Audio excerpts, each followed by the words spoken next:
Letting go can make you unstoppable. I know because I let go of a relationship and reclaimed my life. And I know that letting go can create the best of change for each and every one of you. Let me tell you a story. When I was 41, the death of a relationship showed me how to truly let go of what wasn't working. See, up until that time, I didn't really think about the future. I kind of lived my life like a dog, moment to moment. I chased balls. I ate whatever I could find on the ground. And life was good. I had a great job, great friends, a great apartment, a great actual dog, and a great boyfriend. Well, sort of. See, Hector didn't have any skin in the game, and I felt that. He danced around the very idea of marriage, and after 12 years, we didn't even live together. Still, he gave me hope. Well, sometimes. More like living in a situation that had no hope just felt normal. Now, don't get me wrong. I stayed because Hector was a good-looking, smart, reliable, and sensitive guy who cared. And while our relationship wasn't perfect, it worked in theory. Until a wake-up call from a friend changed everything. So my realtor friend called to tell me about a condo coming up for sale in my Chicago neighborhood. She knew that I was looking for Hector to commit and thought, well, maybe this could inspire a little forward motion. Still, my first inclination was to say, we're not ready. Not yet. Huh. Not yet. That was Hector's favorite catchphrase. I would say, I want to get married. He'd say, not yet. I'd say, let's live together. Not yet. Not yet was a hair I couldn't get out of my eye and a bad song I couldn't get out of my head.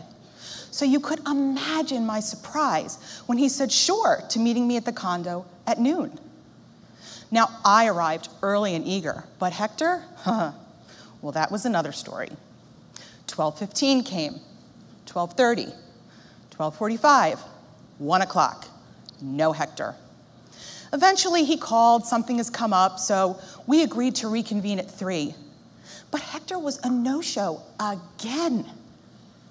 It was in that moment that I decided, after 12 years, it was time to let go. See, I had to let go of Hector and of the idea of marrying him or anybody, because at 41, my options were scary. I could either stay with a man who couldn't commit but was great on all the holidays and birthdays, or I could break up with him and be alone. Not that letting go of a good man I truly loved was easy.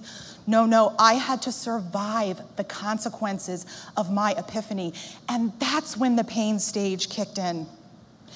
You and Hector won't be together forever. You won't be his person. In fact, he'll probably meet somebody else fast, marry her, and she'll be his person.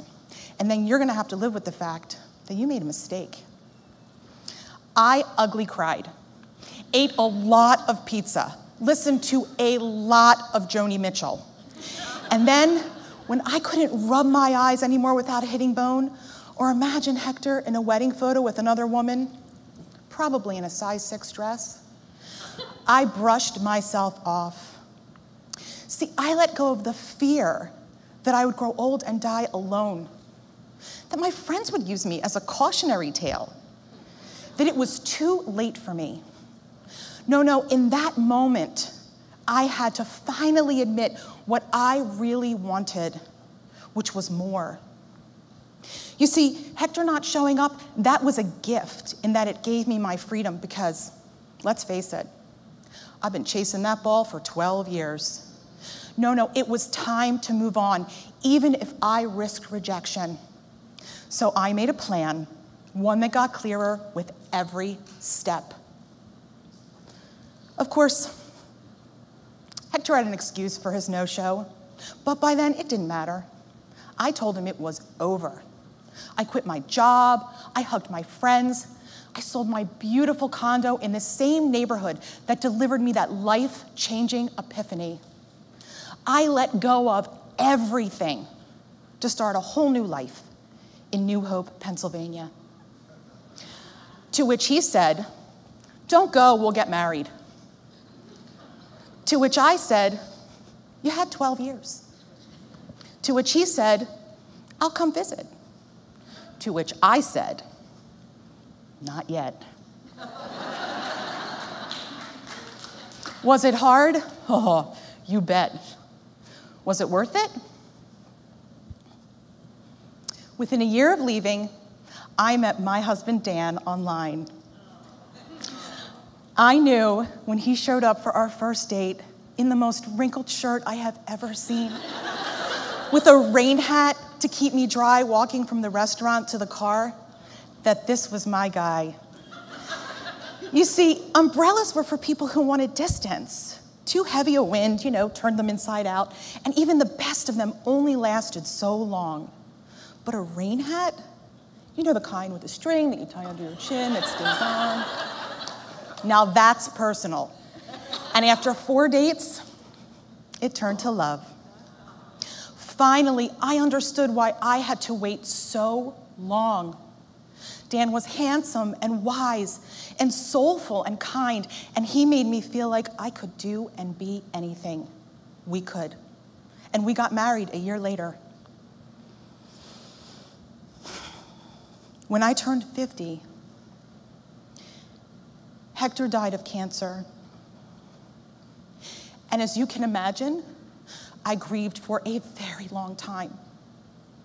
But his death reaffirmed for me the promise I made to myself when I was 41, which that I would never take time for granted again. Instead, I would use it to let go, to create space for the things I really wanted and for what mattered most. Here are 5 ways to let go I know work, because I still use them every single day. 1, let go of taking things personally. Now, I spent a lot of time wondering why Hector didn't love me enough to marry me, until I realized that his inability to commit had less to do with me and more to do with his duty to his family. Now, I'm not saying that wasn't a hard pill to swallow, but there was a lot of peace in knowing that it was his issue and not some defect in me. If people aren't giving you what you want, or if they're just behaving badly, most times, that's their problem, not yours. 2, let go of what other people think. So after my husband and I dated for a couple months, I took him home to meet my parents. He's very good looking, my mother said. Ted Bundy is very good looking. Now, I could have let this influence my actions, could have let my imagination run wild with thoughts of my new beau stabbing me while I slept. But instead, I just chalked it up to my mother. There is a rule in business that states, whenever you're putting something out there, 10% of people will hate it, 80% will be indifferent, and 10% will be your raving fans. And raving fans are awesome. But if somebody's not a raving fan, let that be okay too. 3, let go of trying to be something you're not. Now, I have this crazy big personality that I actually call the big. Some people really like the big. Some people are fascinated by it, kind of the way they're fascinated by jugglers. And others just run away. But it's who I am. I have tried to turn down the current on the big, but hard as I try, there it is. There are some things we just can't change about ourselves, and that's a good thing. 4, let go of the need to be perfect.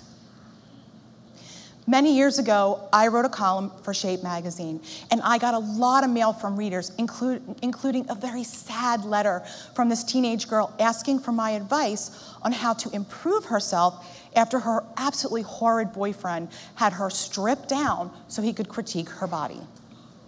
This is a true story. I said dump him immediately and never let anybody make you feel bad about yourself again. But we all know that feeding the need for perfection is not just about our weight. It's also about keeping the house clean and the dogs groomed and the kids healthy and the bosses happy and all the balls in the air. It's even about keeping our youth intact. And yet, who wants to be friends with someone who's perfect? Think about that. And lastly, 5, my favorite. Let go of not yet. You know, when I left Chicago, my life was pretty good. It just wasn't good enough. If there's something you want to do, make a plan and act, but don't wait. I still grieve for Hector, you know, it just comes in waves now. But it's the phone call I can't make that reminds me to make every day count. And I encourage you all to do the same. Whatever that is, I say, let go for it. Thank you.